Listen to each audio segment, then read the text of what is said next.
Hola a todos, les habla Pablo Isurieta.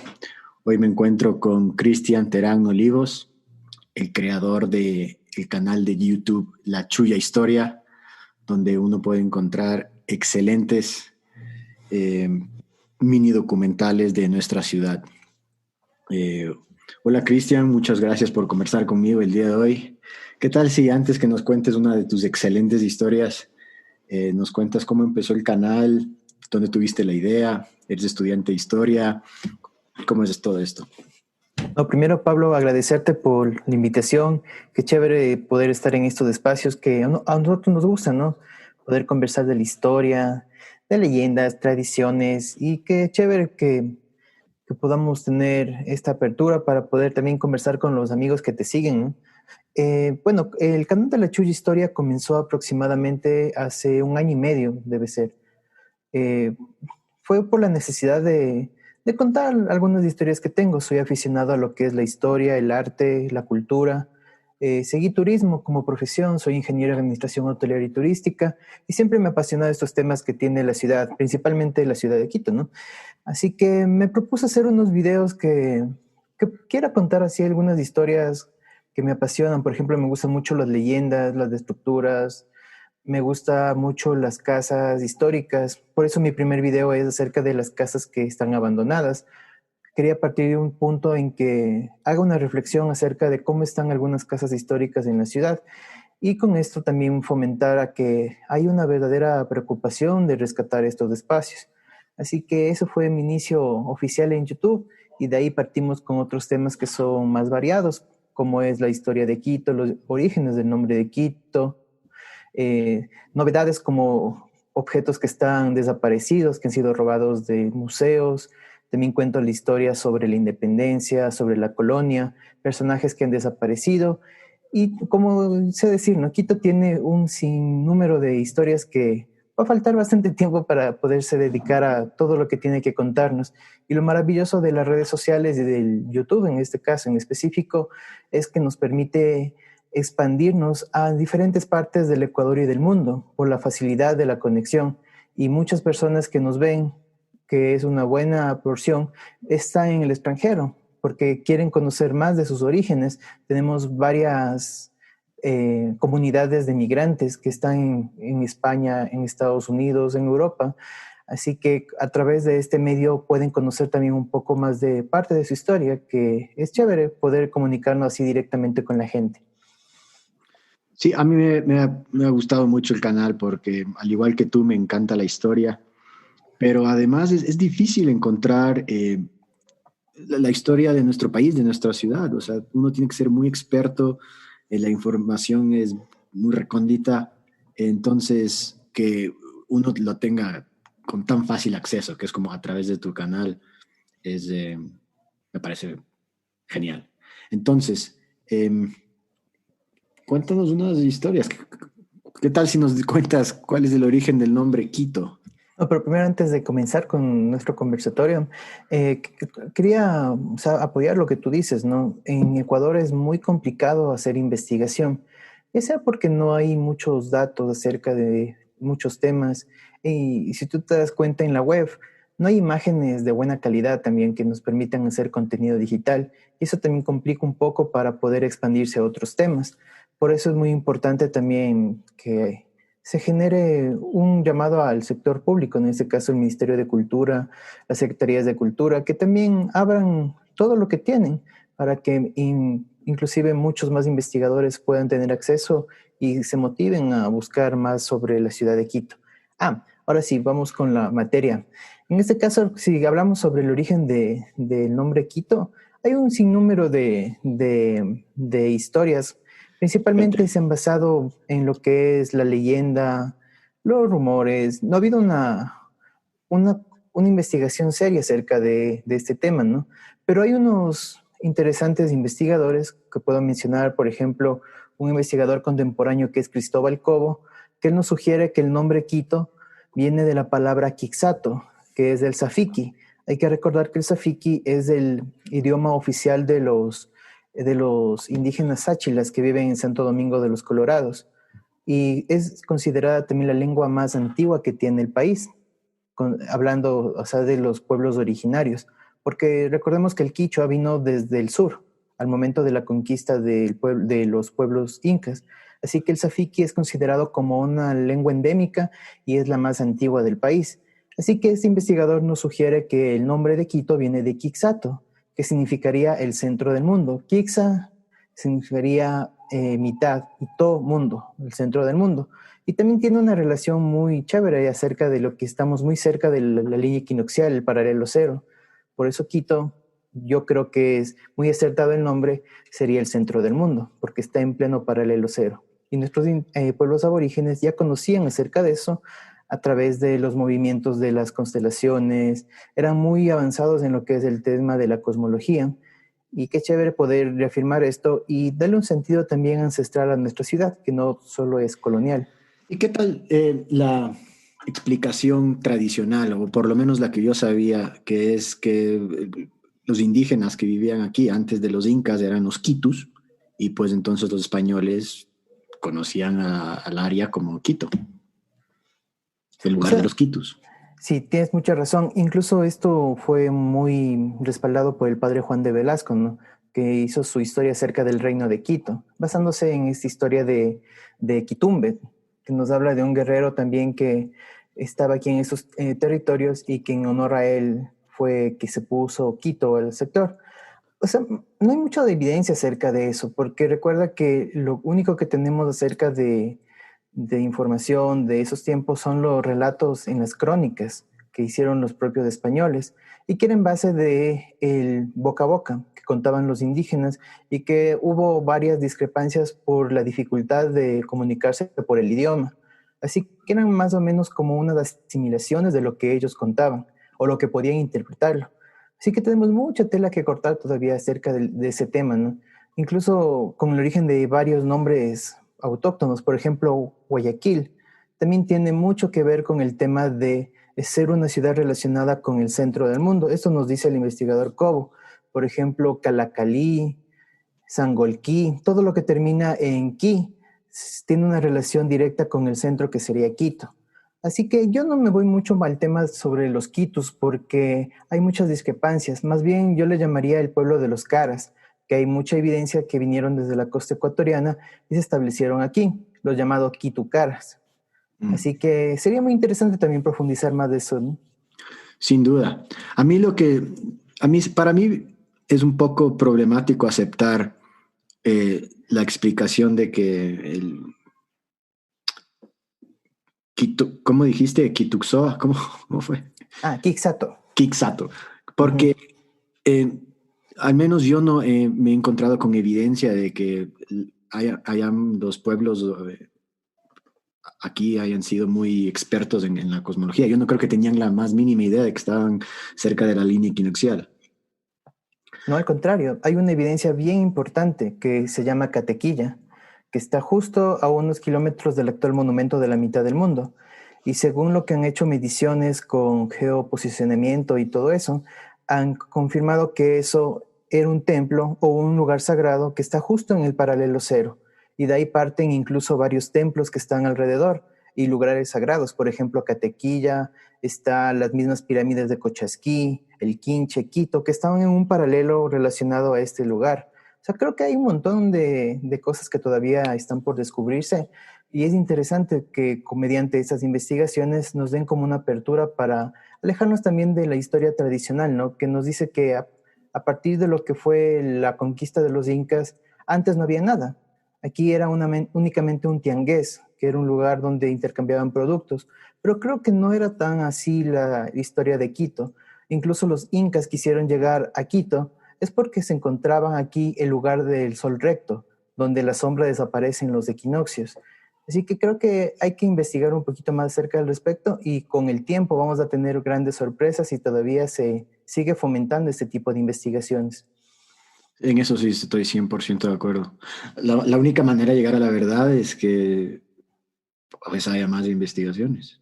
Exacto. Y en eso quería interrumpirnos un segundo. Tú mencionaste que el Ministerio de Cultura y eso. Yo más bien creo que le compete a las universidades fomentar más investigaciones en relación a la historia. La mayoría de me da la impresión, ¿no? No estoy seguro de esto, que la mayoría de carreras en el Ecuador son relacionadas a la administración, o sea, administración de negocios y marketing y ese tipo de cosas. Y no hay mucho estudio sobre historia y entonces, básicamente lo único que te digo es que en vez de exigirle al Ministerio de Cultura deberíamos esperar más de nuestras universidades. O sea, más que no exigirles, ¿no? Lastimosamente en el Estado se encuentra nuestro patrimonio, ¿no? Tienen el fondo de lo que es el área arqueológica, colonial. Las grandes bibliotecas están a manos de lo que es el sector público, no están en el sector privado. Me refería a eso, ¿no? Que haya más apertura para que investigadores puedan acceder con mayor facilidad a estos espacios y puedan conocer de primera mano lo que es las fuentes, los vestigios que nos quedan de nuestra historia. Por ejemplo, el Archivo Nacional que está frente al Parque El Alameda aquí en Quito, ahora Ahí. se ha vuelto de difícil acceso porque se cometió un robo acerca del testamento de Eugenio Espejo. No hay todavía los cuidados necesarios para salvaguardar nuestro patrimonio y tampoco se puede coartar, ¿no? Que el acceso no puedan acceder lo que es a lo que, bueno, lo que la gente quiere es investigar. Tampoco podemos cerrar esos espacios por miedo a que sean robados. O sea, hay que tener un equilibrio para que sea también accesible a la gente, pero con los cuidados respectivos. Sí, yo he personalmente hecho investigaciones en el Archivo Nacional, la Biblioteca de la Cancillería, en el del Banco Central, y muy de acuerdo contigo, es evidente que no le dan la suficiente atención. Y es triste porque hay documentos importantísimos. Por ejemplo, yo hace un mes aproximadamente hice un video del Cristo de la Agonía y previamente fui antes de la pandemia al Archivo Nacional. Ahí se encuentra el famoso testamento de Miguel de Santiago y tomé unas fotografías, pero para poder hacer a eso, o sea, fue un tormento bien grande porque primero no sabían dónde estaba ubicado. El folio le habían movido a otra área y luego cuando le encontraron tenían que hacer un proceso de limpieza. O sea, es algo bien triste, ¿no? Porque no hay una forma para poder salvaguardar eso, sería una digitalización, por ejemplo, de esos archivos, para que no sean tan manipulables y también tengan acceso a la gente de forma más rápida, ¿no? Sí, sin duda. Y también es necesario, si es que ya eres un experto y crees que es necesario que lo manipules, bueno, que tengas los guantes necesarios en el cuarto adecuado. Yo también he tenido la oportunidad de ir a archivos en Estados Unidos y ahí es impresionante. Tienes que ir casi desnudo y te dan guantes ahí, te dan el lápiz ahí, te Exacto. dan papel ahí, justamente para preservar esos libros que... Eso creo que nos falta, ¿no? Que tengamos un poquito más de conciencia de que esos archivos deben ser mejores cuidados y también que sobrevivan al tiempo, porque lastimosamente no van a estar ahí para siempre si tienen esos cuidados que actualmente están. Yo creo que tal vez lo más importante que se pudiera hacer es lo que acabas de mencionar, digitalizar. Exacto. Pero no hay una propuesta, ¿no? Del Estado acerca de eso. Sería importante porque es parte de nuestra memoria. ¿Y qué de interesante decía eso que de los papeles de Miguel de Santiago que mencionas? Te contaba Es interesante porque hay una historia acerca de este personaje que es la leyenda del Cristo de la Agonía, que supuestamente Miguel de Santiago utilizó para hacer un cuadro a un alumno. Y al ver que el alumno no ponía empeño en la pose como él quería, cogió una estaca y le asesinó para que tenga más realismo la pintura. Pero esto haciendo un pequeño análisis y ahí comparando algunas historias, hay mucha similitud con la historia de Caravaggio, que es un pintor famoso italiano, que también se le hace una relación a un asesinato de uno de sus estudiantes. Y esta leyenda, como conclusión, pudimos llegar que aparece a partir de los años 20 más o menos, a inicios del año 20, con Juan León Mera, en uno de sus escritos que hace una biografía de Miguel de Santiago, más bien un homenaje, porque es una biografía fidedigna. Y ahí él por primera vez escribe este relato sobre el Cristo de la Agonía. Y luego y haciendo comparaciones, como, bueno, partiendo de lo que O tú sea, me espera, preguntabas, el Cristo de la Agonía, entonces la leyenda dice que el pintor Miguel de eh, Santiago, Miguel de Santiago le asesinó a un estudiante suyo Exacto, para poder copiarlo de una manera más fidedigna. exacto. Y esta leyenda también existe en relación a Carvalho en Italia. O sea, o sea, no así con un alumno que le mató con una estaca como es la de aquí, ¿no? Pero se cree que fue inspirada en esta leyenda de Caravaggio que luego posteriormente Juan Lomera escribiría para la leyenda del Cristo de la Agonía. Incluso tuve la oportunidad de conversar con un investigador bien importante que hizo un libro incluso sobre el Cristo de la Agonía, y él nos contaba en una entrevista que hice en vivo que esta leyenda es totalmente falsa, porque hay que recordar que una leyenda es mitad ficción y mitad realidad, ¿no? Tiene una dualidad especial en ese aspecto, pero en este caso es totalmente falso. Pero es triste que a Miguel de Santiago, siendo uno de los mejores artistas de la escuela quiteña, se le conozca más por este mito, ¿no? Que es una de esas leyendas quiteñas que de su verdadera obra. Él es considerado uno de los mejores pintores hasta la actualidad por su destreza con el pincel, pero es más conocido por un supuesto asesinato. Ahí viene la interrogante, ¿no? ¿Cómo relacionar a estos personajes que tienen parte de historia y parte de leyenda para rescatar su valía, lo que verdaderamente era importante, ¿no? Su maestría en lo que es la pintura, y dejar a un lado este tipo de mitos que no hace más que dañar su imagen? Pero también le trae un poco de interés al personaje. Exacto. Y, Además, por ese lado, ¿no? Lastimosamente nos gusta el morbo a la sociedad y por ahí va la cosa. bueno, yo te digo, el aprender de que supuestamente, aún así no sea verdad, Miguel de Santiago mató a alguien para poder hacer una mejor pintura, me va a llevar a investigar más de las obras de ese señor. Puede ser que sí, no, porque puede ser un efecto rebote, ¿no? Ya que es un asesino, poniendo el caso, ¿no?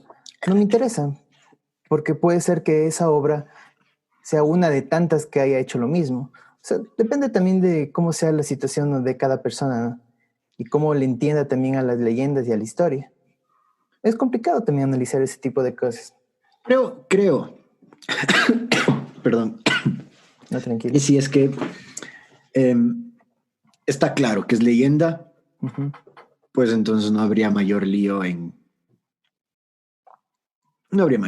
controversia. Exacto. Pero ahí viene un pequeño detalle, que lastimosamente en nuestra sociedad le toman como cierta muchas leyendas. Y ahí es lo que viene el problema con los personajes de nuestra ciudad, por ejemplo, Miguel de Santiago, que asumen como que es real ese tipo de historias y no entienden que es un relato basado en algún rumor que alguna vez apareció. O sea, es bien complejo eso, ¿no? A veces las leyendas las asumimos como historias reales y eso desencadena en que la historia sea descontextualizada. ¿Cuál es tu leyenda o tu historia ficticia o real que hasta el momento más te ha llamado la atención? Yo creo que la de Cantuña, porque ahí puedes desglosar un montón de cosas. Ahí en la historia de Cantuña puedes ver también una realidad acerca de lo que siempre a través de la historia se le ha catalogado al indígena, ¿no? Que es sabido, vago. Pero, Lastimosamente esa leyenda también refleja mucho lo que es la discriminación hacia el indígena.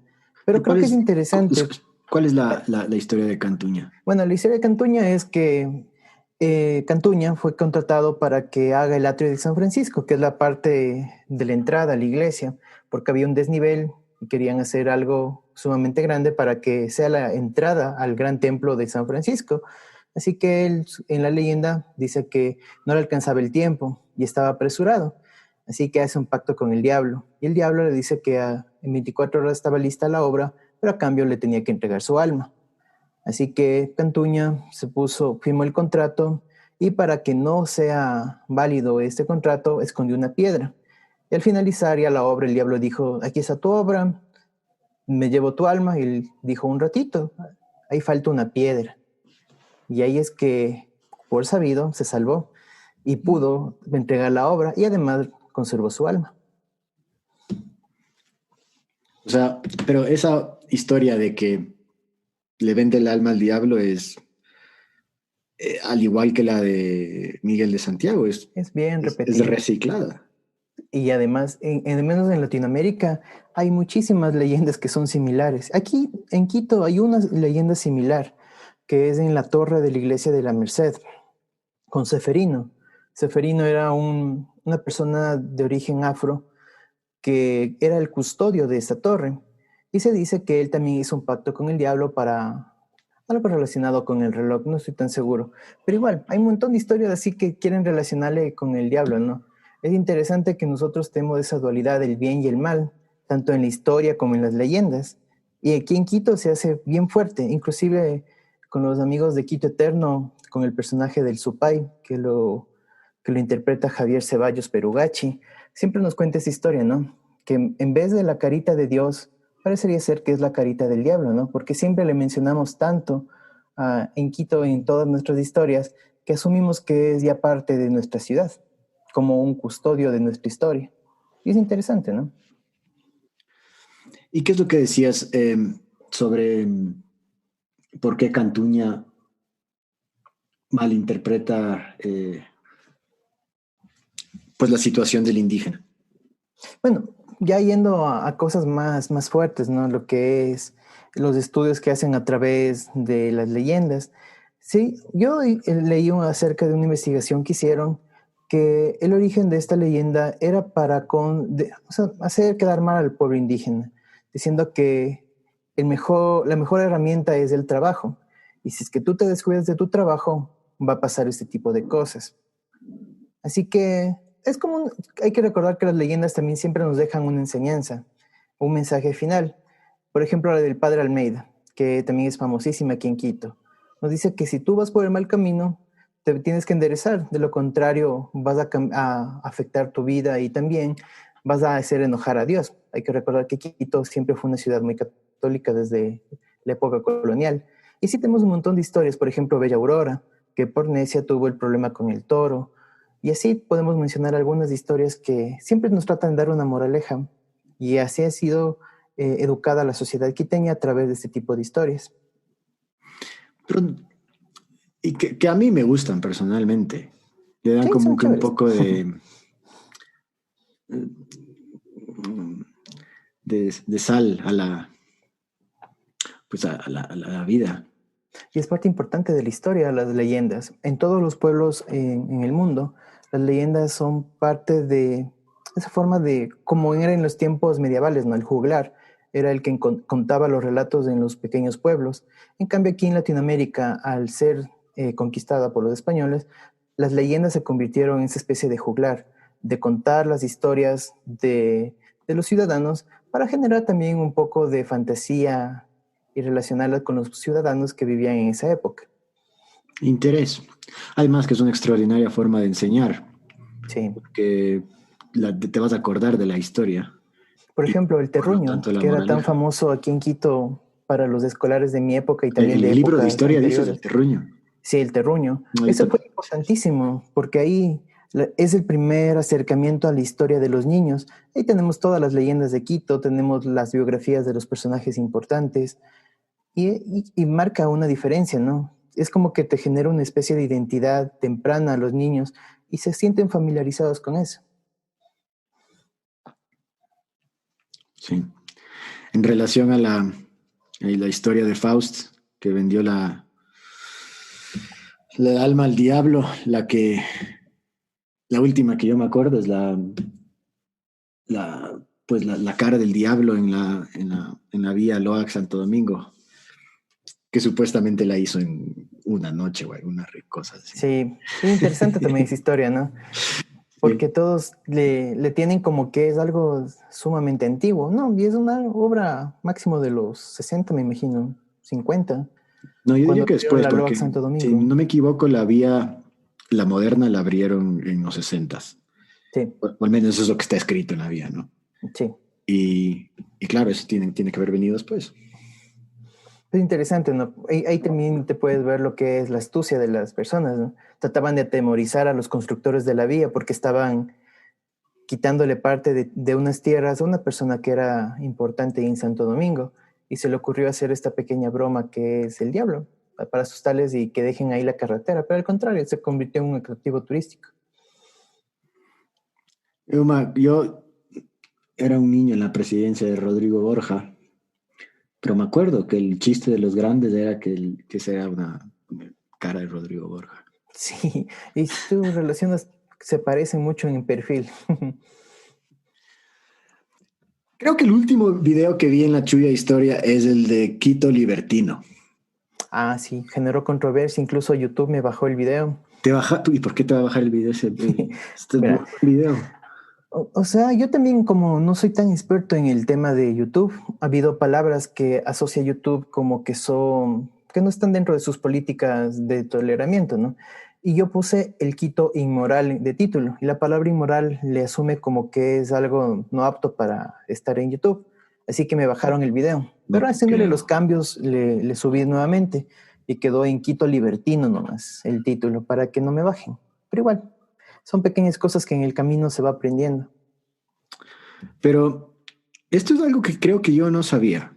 Y es que el Quito conservador y el Quito muy propio que al menos yo pensé que era, viene con García Moreno, Exactamente. que antes éramos unos salvajes de aquí.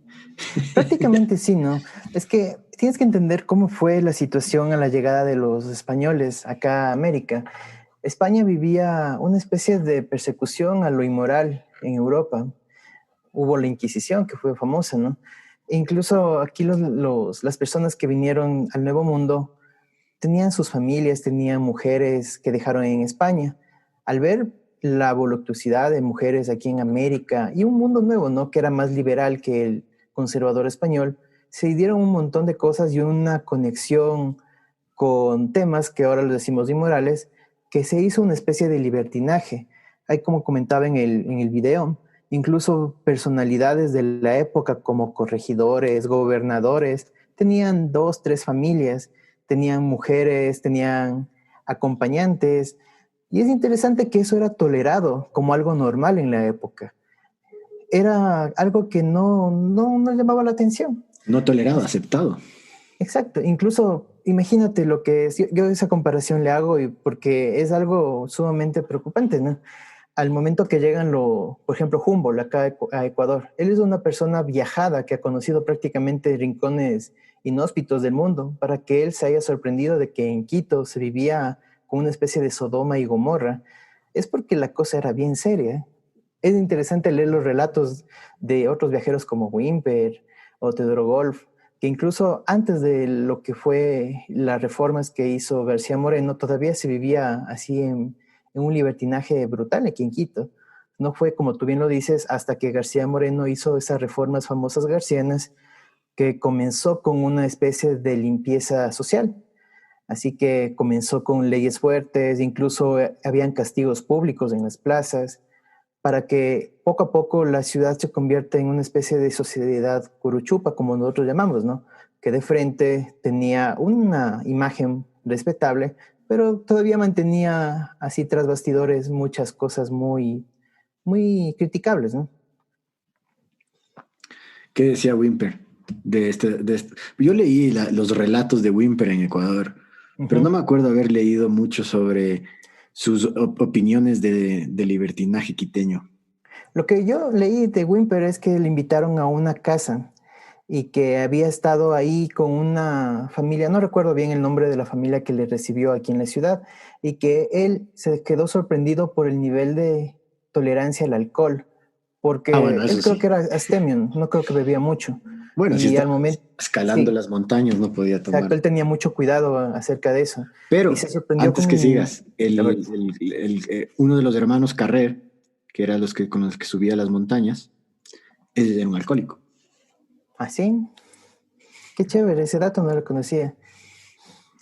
Pero bueno, decías que le molestaba el alcohol. Eso decía O sea, Wimper. se sorprendió por el tema del alcohol, que aquí, me imagino, era bastante fuerte. Bueno, hasta ahora sigue siendo, ¿no? Y Ha lo que yo bajado, me ha recuerdo, bajado. se ha bajado un poco porque estamos en cuarentena, creo, pero sí es totalmente cierto que Quito, a nivel de la historia, ha sido una ciudad muy alegre. Ahora que se lo haga de una forma muy underground y que no sea tan visible como era en el siglo XIX e inicios del XX, pero todavía mantenemos alegría. Y creo que eso también vieron algunos viajeros que estuvieron aquí en Ecuador. Pero ¿no te acuerdas de alguna cosa específica que hayan dicho? A ver, una cosa específica que dijeron es que había un tipo de fiestas, como ahora podríamos llamarle las famosas caídas, que hacían las familias de alta sociedad, que comenzaban con grandes bacanales, que luego iban con el baile y posteriormente terminaba en unas orgías terribles, que incluso no respetaban ahí si eran personas solteras, casadas, viudas incluso. Y esas celebraciones continuaban no solo en un día, sino podían durar semanas, incluso meses, por las altas posibilidades económicas de poder servir una fiesta de ese tipo, ¿no? Pero esto no era abiertamente expuesto a la gente, solo era como pequeñas cofradías, ¿no? Que conocían acerca de estos movimientos, como ahora también es en Quito, ¿no? Que hay muchos grupos ultra liberales que les gusta ese tipo de encuentros casuales. Así también era en Quito en ese entonces. Tengo un libro que justamente estaba revisando, que es este de aquí. Es Amor y Sexo en la Historia de Quito, que es del autor Javier Gómez Jurado Ceballos. Este libro me ha abierto un montón de cosas acerca de la verdadera historia de la ciudad, ¿no? Por ejemplo, aquí nos cuentan que en la época colonial era muy frecuente lo que son los encuentros casuales. Por ejemplo, una persona conocía a alguien en la calle, le invitaba a su casa y podía estar ahí el tiempo que quiera, ¿no? Hay también la historia de la famosa vampiresa de la Loma Grande, que también se le conoce como la condesa de la Loma Grande, que ella era una especialista en la seducción y que llevaba a su casa hombres que son de alta alcurnia, que tenían buena posición social, les emborrachaba y posteriormente les mataba. Y la historia cuenta, justamente ese tema voy a contar esta semana, y nos cuenta la historia que al momento que hacen las investigaciones y entran a la casa de esta señora, encuentran en el patio a más de 20 hombres, los cadáveres de 20 hombres que habían sido asesinados y desaparecidos en toda la ciudad. O sea, creo que tenía una especie de gusto por este tipo de cosas, ¿no? Después de tener sexo, tener una noche interesante con un hombre de la ciudad, luego les mataba. Y luego la chica había alegado que era para mantener su pudor, para que no hablen mal de ella en la ciudad, porque era importante todavía en ese tiempo, ¿no? La reputación. La Parecida reputación. a esa historia a la película de Sharon Stone, Basic Instinct. ¿La viste Es alguna? muy parecida, sí. Es justamente yo la otra vez conversaba con un amigo y hay muchas relaciones acerca de historias que se nos hacen familiares y a veces tenemos ahí la pequeña dualidad, ¿no? Con el tema de películas, de series incluso, que topan temas que nosotros conocemos como historias o leyendas. Pues es interesante, ¿no? Poder investigar más acerca de eso y qué relación podrían tener. Sí, ¿no? Pero yo creo que tal vez la explicación principal es que hay sentimientos y actitudes universales de toda la cultura occidental que aún así no hayas escuchado la historia de la vampiresa de la Loma Grande, la habrás escuchado de otro lado o inclusive tal vez hasta te la imaginaste tú solito a pesar de que ya existía. Exacto. Pero es interesante, ¿no? Ese tipo de historias que a veces son contadas dentro de las familias y pasa de generación en generación, pero en la historia oficial no son topadas. Por ejemplo, yo aquí estaba justo viendo acerca de las famosas bolsiconas que eran conocidas en Quito. Estas mujeres eran de una buena posición económica, eran comerciantes y además hacían las veces de espías. Y en el tiempo de la independencia llevaban información de un lado y otro, y esa era su forma de subsistir. Y también un montón de historias que todavía falta investigar, ¿no? Y estas se llamaban, ¿cómo me dices? Bolsiconas. Las bolsiconas. Llevaban bolsas, por eso. No, sino que las faldas parecían que llevaban bolsas, como eran demasiado amplias, Claro. les decían las bolsiconas. Pero Y me ahí imagino guardaban que, papeles claro, y ahí guardaban las algunas cosas. cosas, sí. Los documentos secretos. Exacto. Y como estaban en sus faldas, era muy difícil que las autoridades o la policía puedan rebuscarles por ahí. O sea, eran muy estrategas usando sus vestimentas para esconder cosas. Y bueno, una vez leí que, que Quito es una de las ciudades continuamente pobladas más antiguas del mundo. Creo que una de las más antiguas es, por ejemplo, Sofía en Bulgaria, pero en, al menos en América es una de las que gente ha vivido aquí donde vivimos nosotros por, o sea, por miles de años. Y es triste que, pues que no se sepa casi nada desde lo que había aquí antes de los incas. ¿Tú te has encontrado con alguna información, alguna crónica de, de cómo eran las cosas, digamos, 300 años antes de los incas o de los españoles? Es interesante porque las últimas investigaciones que han existido acerca de eso han sido recientes. Por ejemplo, el descubrimiento de la zona arqueológica de Rumipamba en la Avenida Occidental y la Mariana de Jesús, Ujú. eso hizo que prácticamente se reescriba la historia de Quito, porque como te comentaba al principio, Quito era considerado un tiangués, un lugar de paso, que aquí hacían un almacenamiento de productos que intercambiaban a otras regiones, que venían otros pueblos aquí a negociar y partían. Pero no, por ejemplo, lo que menciona de Rumipamba, ahí hay vestigios de ya asentamientos que incluso tenían una especie de cocinado de la tierra para que sea más fácil poder asentar sus casas. Hay fogones, hay evidencia de fogones y también las primeras tumbas funerarias que existen aquí en Quito. Y todos están relacionados con el volcán Pichincha. También recientemente, hace un año, hicieron un descubrimiento que para mí es uno de los mejores, que es en el Cerro Casitagua, aquí al norte de Quito. Descubrieron igual unos asentamientos humanos que tienen incluso huellas de fogones, de enterramientos, que están igual direccionados con el volcán Pichincha. Podemos mencionar también el sitio La Florida, que está aquí al norte de Quito, que hay unas tumbas muy particulares. Se dice que eran comerciantes los cuerpos que fueron encontrados ahí. Incluso se piensa que eran unas personas con bastantes recursos económicos. Hay que recordar que la concha spondylus era uno de los elementos más caros para poder comerciar en la época. Pero, Estamos hablando. pero, Dime. pero eso ya con los incas, o No, también desde antes de los antes. incas. Antes de los incas. Bueno, el espóndilo se ha sido encontrada en Perú e incluso en México. O sea, llegó a latitudes que son bien distantes de Ecuador. Bueno, de los territorios que ahora son Ecuador.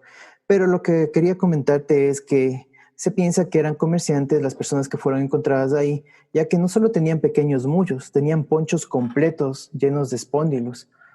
Y para hacer una relación de lo que era en ese Sí. tiempo el espóndilus, incluso a veces era más costoso que el mismo oro. Así que ese descubrimiento para mí creo que es uno de los mejores. Tienen, eh, tienen ponchos, tienen elementos de oro, y ¿Y qué, eso, y qué dime, fecha más o menos le atribuyen a este descubrimiento? es entre el periodo formativo y el de integración aproximadamente, con la línea de tiempo de nuestra historia. Pero es interesante porque aquí todos hablan acerca de los incas, que únicamente hubo templos importantes, descubrimientos importantes con la llegada No, de los incas. los incas estuvieron Sí, 20 minutos aquí antes de los españoles. exacto.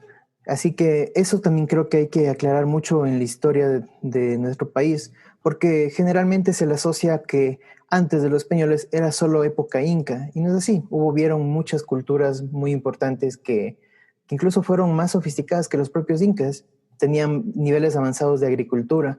Se dice que la agricultura aquí en Quito era más sofisticada que la propia inca. No sé si estoy equivocado, pero había relatos que en el panecillo se encontraron una especie de camellones, que era una especie de irrigación natural para los sembríos. Y la otra vez estaba yo verificando algunas fotos antiguas y es verdad, todavía se pueden ver así unas pequeñas huellas de lo que era antes camellones que había en el panecillo. Se dice también lo mismo que existía en la Loma de San Juan, en Lichimbía, y es interesante porque te genera muchos temas que puedes seguir investigando y te puede abrir nuevos horizontes de cosas que incluso sean desconocidas en la actualidad. Y esos canales son pre-incas también. Exacto, serían pre-incas. Hay una contradicción también en aspecto. Por ejemplo, ahora que mencionamos el panecillo, acerca de la olla del panecillo. Hay un debate súper grande que dicen que es de origen inca, que es pre-inca, incluso español. Así que tenemos un montón de elementos para poder seguir investigando, pero ahí lo ideal sería seguir motivando a las nuevas generaciones, que ellos van a ser los que sigan y continúen con lo que es la investigación en la ciudad. Lastimosamente, como tú mencionabas, no hay mucho interés en la academia acerca de fomentar este tipo de cosas. Incluso carreras que eran de vital importancia aquí en la ciudad ya han desaparecido. El área de restauración, por ejemplo, ya no existe en la UTE. Hace un año fue la última promoción que se graduó. Y esto es algo triste porque ahí salió una gran generación que se encargó de rescatar los elementos artísticos que tiene el centro histórico.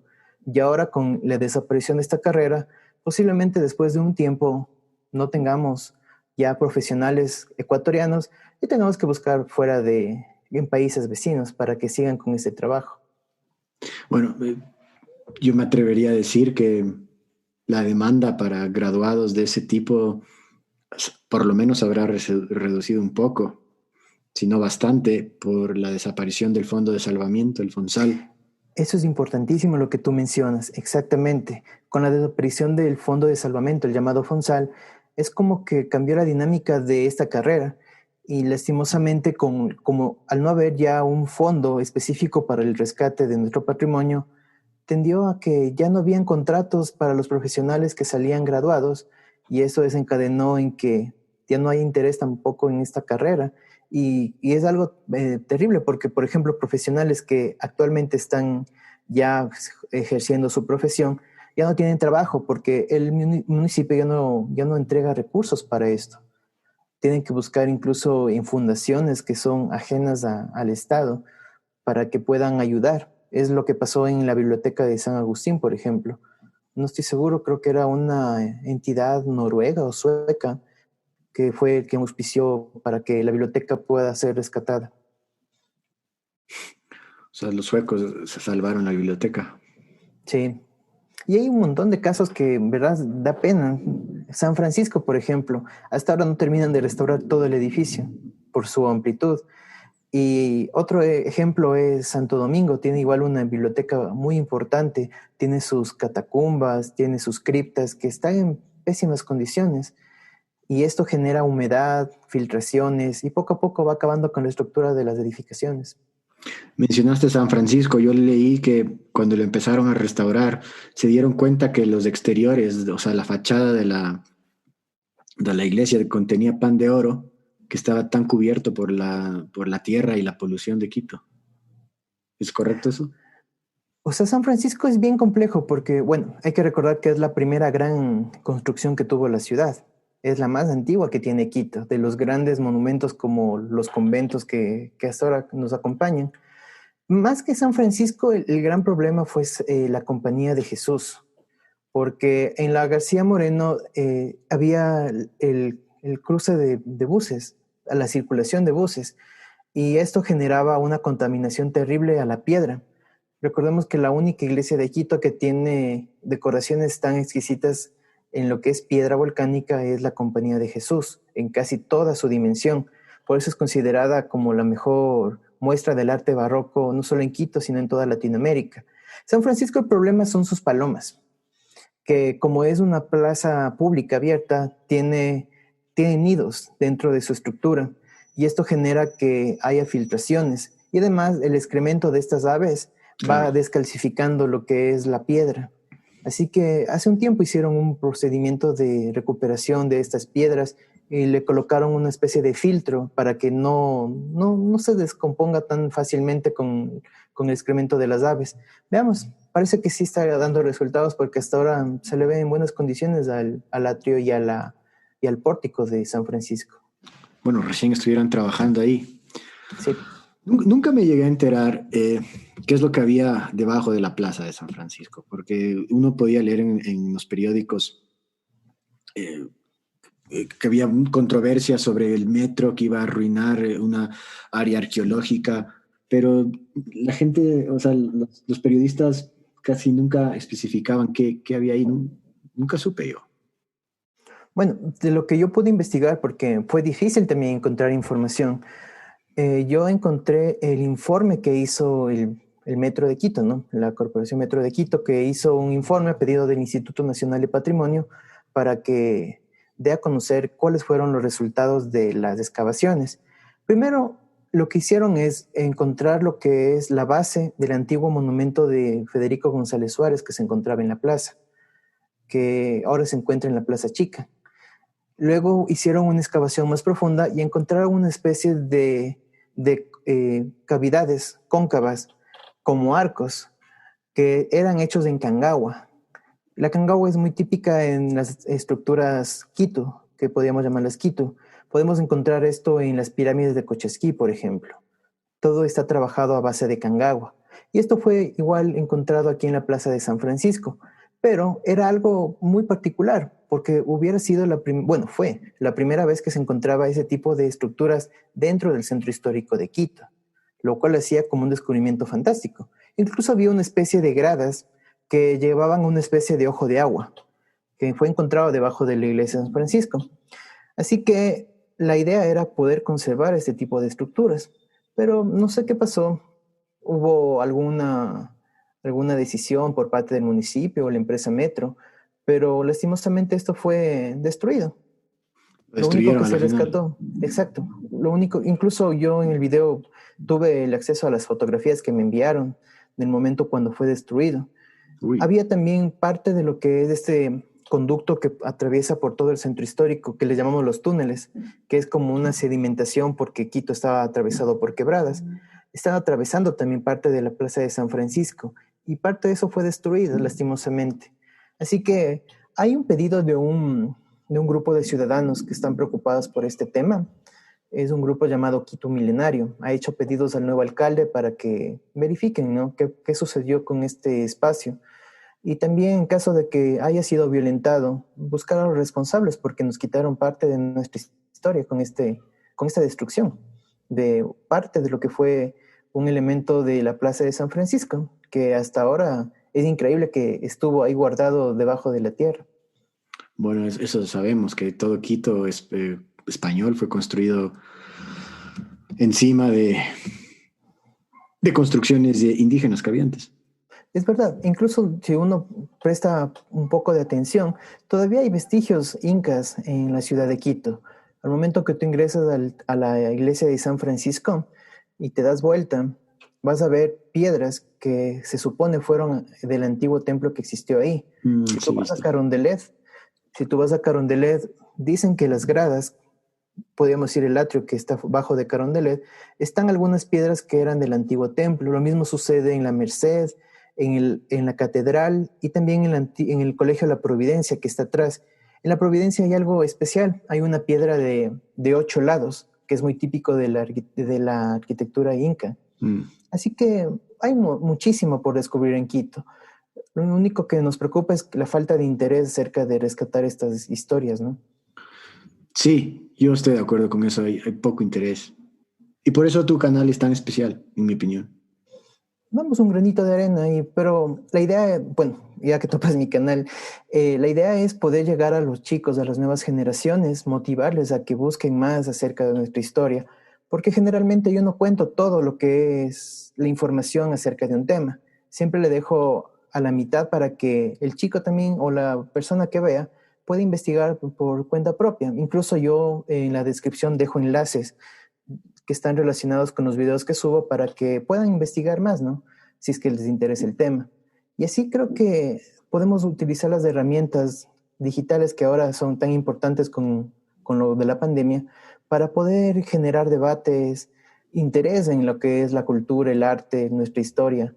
Y qué mejor que sea de una forma dinámica como es el YouTube, que es de forma directa accesible a cualquier persona. Una de mis historias preferidas, y tú hiciste un video de esto también, es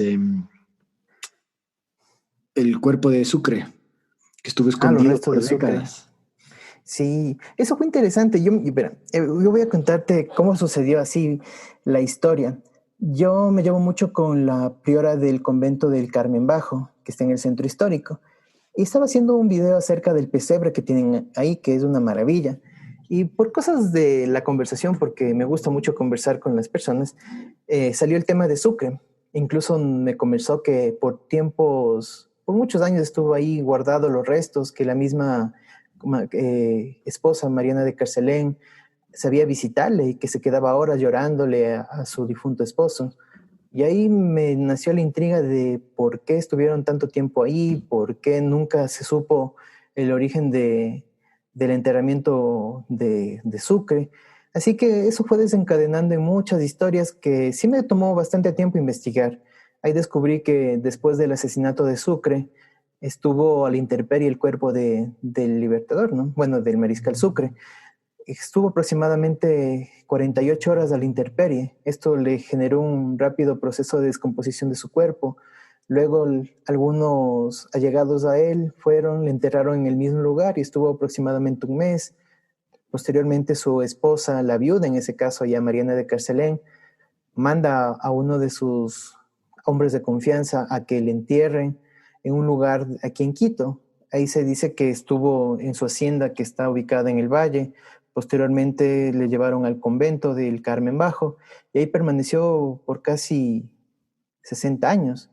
Y ahí fue cuando hicieron una investigación producto de la Revolución Liberal, que le interesaba muchísimo el tema de Simón Bolívar, porque hay que recordar que Eloy Alfaro era bolivariense, ¿no? Era muy afín a la figura de Bolívar. Así que hicieron ahí investigaciones, lograron dar con el dato del lugar exacto gracias a un testimonio de una monja que ya estaba muy anciana y que verificó que bueno, los restos de Sucre estaban ahí guardados, igual con otros testimonios pudieron confirmar y ya coincidió con los restos y se dice que incluso estuvo presente el mismísimo Eloy Alfaro al momento de sacar los restos. Hay relatos que confirman esto y hay una cosa interesante que no pude conseguir. La hermana priora del convento tiene una foto al momento de que están sacando los restos. Y ahí me comentaba que una persona pequeñita que está de espaldas es el general Eloy Alfaro, que está ahí presente. Pero no me permitieron sacar una foto de eso. ¿Por? Espero que en algún momento que lo logre poderlo publicar, pero es interesante este tipo de cosas, ¿no? ¿Por qué no querían que... Porque es parte de los archivos de las hermanas y eso es O sea, no solo querían reservado para compartir? ellas. Sí. Sí, solo me contaron y me mostró que, bueno, ahora la tecnología, no tienen ya su tablet y sus teléfonos celulares. Me mostró, ni siquiera me quiso mandar. Pero bueno, espero algún momento poder rescatar esa imagen. Me gusta mucho la fotografía antigua y trato de utilizar fotografías de buena calidad también en mis videos. Y ahora estoy con el proceso de dar color a las fotos antiguas para que tengan mayor detalle, ¿no? Y tengan mayor interés también la gente de descubrir los detalles de aquellas épocas. Bueno, esas fotografías antiguas a todo el mundo le encantan. De vez, con cierta frecuencia en WhatsApp circulan el Quito de los 50, el Quito de inicio del siglo XX, y a la gente le fascina ver esas Sí, fotografías antiguas. nosotros somos muy, ¿cómo te puedo decir? Nos gusta mucho recordar el Quito de antes, porque nos genera añoranza de aquellos tiempos cuando Quito era una ciudad diferente a la que es ahora, ¿no? Y es importante también rescatar esas imágenes. Lastimosamente muchas se han perdido a través del tiempo por incendios, por robos, incluso como por el clima. El clima frío de Quito ha dañado muchísimo los rollos antiguos de fotografías.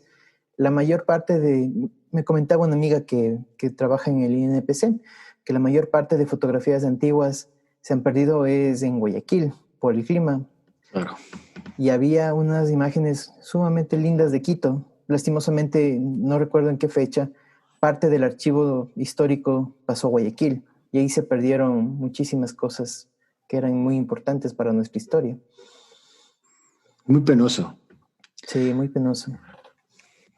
Y a mí siempre me ha dado la impresión que el quiteño en general, la idiosincrasia quiteña de general, eh, es melancólico. Al menos si es que uno analiza al Quito, al quiteño por su música, por, por donde vive, en el frío, entre las montañas, se presta para que sea melancólico. Entonces, yo creo que naturalmente es posible que al quiteño en general le gusten estos otros recuerdos de cómo era Recuerdos, antes. No recuerdo si fue Humboldt que dijo que Sí, una Humboldt. frase típica que dice que nosotros vivimos tranquilos, rodeados de volcanes, nos alegramos con música triste. Y es chévere, porque imagínate, no ha cambiado mucho esa historia de la ciudad. Los ciudadanos somos melancólicos, como tú bien lo dices. Es como que añoramos algo más siempre. Añoramos del pasado, pero siempre lo recordamos con cariño. Y eso también ha permitido que se mantengan muchas tradiciones en nuestra ciudad. Por ejemplo, yo admiro mucho lo que es el tema gastronómico en Quito, que incluso hay recetas desde la época colonial. Hay un lugar exacto que es la heladería San Agustín, que, bueno, primero está en una de las casas más antiguas que todavía conserva Quito, que es del siglo XVII, y además conserva recetas originales de época colonial. Así que ahí, si es que una pequeña cuña, si en algún momento pueden darse una vueltita por ahí, van a encontrar platos que en verdad son muy poco conocidos y además son deliciosos. Hay un plato, no recuerdo cuál es el nombre, porque incluso probó el mismo Libertador Bolívar cuando vino aquí a Quito en junio, después de la batalla de Pichincha. Así que yo creo que No recuerdo. la gastronomía también es parte importante de la historia de Quito. Bueno, el locro de papa. Locro de papa. Aquí en Quito la gente lleva comiendo locro de papa 1000 años. Sí, O mucho antes de los españoles. O sea, los indígenas, antes que vengan los españoles, ya estaban comiendo la sopa de papa. y ahora que le topas el locro de papa como tema, tiene sus respectivas variaciones, ¿no? Se convierte en yaguar locro cuando le pones sangre de cordero. También se convierte, si le pones mapahuira, tiene otro nombre. Y así tiene un nivel de variaciones, también depende de la papa con que le cocines. O sea, es tan rica la historia del locro de papas que incluso dependiendo de la región donde le preparen, va cambiando de nombre y también va cambiando de sabor. La receta más antigua tiene que tener variaciones. Sí, exacto. Lo mismo pasa con la fanesca, que es un plato endémico de nuestro país. En algunas regiones le preparan con yuca, en otras le preparan con salmón, con atún, pero la receta típica es con bacalao y todavía se mantiene la receta original, lo cual es increíble poder probar un plato tan antiguo aquí en Quito en los tiempos que vivimos. Esa fanesca, hace unos años intentaron de hacerla más autóctona, entre comillas, y Ujú. quisieron hacerla con cuy. Pero Mala idea, me pareció. fatal. Esa combinación no creo que le recomendaría. Yo tampoco. Hablando de lo malos que somos en conservar, un video que me partió el alma fue uno que hiciste sobre casas, sobre construcciones que les han botado para reemplazarlas Ah, en su mayoría los 10 por... lugares desaparecidos de Quito. A mí me partió el alma hacer ese video, te soy sincero, porque yo tenía la idea de hacer un solo video, porque tenía la información de que algunas casas habían desaparecido, principalmente en la Plaza Grande y sus alrededores. Pero luego ya de una investigación me di cuenta que habían más casas que habían desaparecido que tienen un valor histórico de lo que yo me hubiera imaginado. Incluso últimamente siguen desapareciendo casas, ya sea producto del clima o del descuido. Por ejemplo, el Hospital San Lázaro, que es tan importante en la historia de la ciudad, actualmente parte de su estructura ya ha caído por la inclemencia del clima. Y así también, por ejemplo, el municipio de Quito, no yendo tan lejos, fue una casa con gran valor histórico. Ahí se dio el primer cabildo de Quito. A una cuadra, la casa del prócer Salinas, que era famosísima por tener unos atlantes sumamente detallados. Ahora los tenemos en el Estadio Olímpico Atahualpa sosteniendo un globo terráqueo, pero antes sostenían el balcón principal de esta casa, que era una de las más bellas de Quito. Y así podemos mencionar un montón de casas que lastimosamente han desaparecido, pero también tenemos que recordar que todavía la mayor parte de estructuras se mantienen hasta ahora. Y la idea de mi video era poder hacer visible a la gente que si no tenemos precaución sobre nuestro patrimonio, el centro histórico, las casas que tienen ahí, lastimosamente tendremos que lamentar otras casas que en el futuro se puedan perder. Lastimosamente están varias casas en peligro por descuido y también por abandono. Muchas casas del centro histórico están abandonadas y esperemos que esto también cambie, porque si es que no damos una atención prioritaria acerca de estas estructuras, tendremos que lamentar más pérdidas de las que hay. Sí, no es claro la solución. Recuerdo hace unos años había ímpetu de muchos ciudadanos de ir al centro histórico, de mejorar el centro histórico, de abrir locales, de inclusive vivir en el centro histórico, ha desaparecido el interés. Y no sé cuál sea la solución para que ese interés renazca o crezca. Es bien complicado porque igual, la mayoría de casas en el centro histórico son usadas como bodegas por los comerciantes cercanos de los grandes centros comerciales como los centros populares del ahorro que están en el sector del Tejar. Pero hay un problema. La reconstrucción o la reestructuración de casas coloniales son sumamente altos los costos y no hay ese interés de los propietarios de poder mantenerlos. Incluso se han hecho transformaciones internas para evitar que se caigan las casas. Un caso de esto es la famosa casa de los 7 patios, que Mm. también tengo un video. Esta casa originalmente tenía los 7 patios, como le da su nombre. Actualmente solo sobreviven 5, porque ha sido transformado como un centro habitacional de familias de máximo 3, 4 personas. Y parte de la esencia de esa casa fue transformada para poderla salvar y también darle un uso útil. Y creo que por ahí podríamos también fomentar lo que es la vivienda popular. Hay muchas casas que están abandonadas que podrían servir para que gente que tenga un recurso medio pueda habitar el centro histórico y también transformar el sector, porque lastimosamente con la falta de interés de vivir aquí, se ha vuelto en un sector sumamente peligroso y también olvidado. A partir de las 8 de la noche ya no hay gente en el centro histórico, lo cual debería ser todo lo contrario. Bueno, excluyamos la pandemia un momento. No hay gente, no hay vida nocturna en Quito ya hace muchos años, en Quito en Sí, general. en O sea, general, es verdad. Pues, o sea, Quito es sumamente complejo para analizarlo, porque es por temporadas. Por ejemplo, hubo el boom de la zona rosa en la Mariscal, donde todos querían ponerse sus negocios, que habían restaurantes, hoteles, bares, pero esto fue decayendo con la inseguridad. Y ahora la Mariscal ha perdido bastante de su esencia inicial, que era la idea de hacerle una zona rosa y segura. Y varios sectores de Quito están en la misma dificultad. El centro histórico creo que es el más complejo porque aparte de ser un lugar turístico y patrimonial, además debería convertirse en un sector dinámico donde la gente pueda disfrutar de eventos culturales y salir tranquilamente. Pero ahora, lastimosamente, y peor con lo que estamos pasando con la epidemia, se ha perdido bastante la esencia de lo que era el Quito, que nosotros conocíamos, que esta mi generación conoció.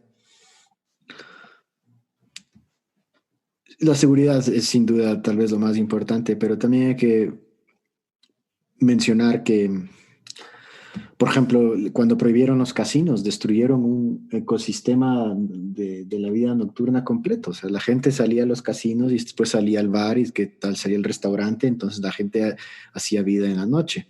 Prohibieron eso, dejó de existir. Igual con la ley zanahoria, si es que uno ya no podía tomarse un trago después de las 11 de la noche, pues entonces tal vez se quedaba en la casa a tomarse el trago. Entonces, es un conjunto de cosas, lo cual lo hace complicado. Es verdad, porque lastimosamente el prohibicionismo genera más problemas que soluciones. cien por Y eso ciento es de lo que acuerdo. ha tenido lastimosamente la ciudad en los últimos años. Bueno, entonces cuéntanos de qué va tu próximo video, o si no quieres hablar de lo que todavía no No, ya haces. te, ya te di un pequeño adelanto. Bueno, esta semana voy a hablar acerca de la condesa de la Loma Grande, esta leyenda que no es tan conocida, pero que es muy intrigante por todo el revuelo que generó en su tiempo. Es como una especie de historia criminalística, tipo CSI más o menos, que en la ciudad, que es tan curuchupa y conservadora de la época, fue bien, bien fuerte la repercusión que generó. Y también quiero ampliar más en el tema de la casa. Esta casa es una de las primeras que tuvo el barrio de la Loma Grande. Y también hay unos secretos que voy descubriendo. Todavía estoy en proceso de investigación, y ya el día miércoles o jueves estaría ya listo en el canal. Y posteriormente voy a hablar acerca de lo que es los primeros habitantes de Quito, lo que estábamos conversando hoy día. Por eso estamos un poquito ya más enterado del tema, porque estoy en proceso de investigación, porque hay muchas contradicciones y generalmente nos basamos en el tema de la investigación del padre Juan de Velasco, que no es tan certero, ¿no? Él se basa en muchos informes de los cronistas que en la época querían interpretar mucho la historia de los antiguos habitantes de esta parte del mundo. Así que voy a hacer una relación acerca de eso y tratar de buscar ahí una historia que les interese a todos, que es la historia del origen de Quito, sus primeros habitantes, y también cómo fue desencadenando a través del tiempo la ciudad que ahora tenemos. Buenísimo. Todo quiteño debería ver tu canal. Está muy Ojalá bien. que sí. Porque en verdad mi idea es que más gente pueda acceder a este espacio que es mi canal y conocer su historia, porque si no conocemos nuestra historia, estamos lastimosamente negando también parte de nuestra historia personal y puede que se genere muchos problemas, como estamos viendo ahora, ¿no? La historia lastimosamente se repite y si no conocemos nuestra historia, vamos a repetirla siempre, con errores y fracasos como ha sido la historia del Ecuador muchas veces. Con esas sabias palabras, te agradezco por haber venido y bueno, volvamos a hablar en el futuro y suerte con el canal, como te digo, está muy chévere. No, a ti, Pablo, muchas gracias. Me gustó mucho tu espacio y con gusto, las veces que me invites, estaré aquí encantado de conversar de lo que más nos gusta, que es la historia de Quito y de nuestro país.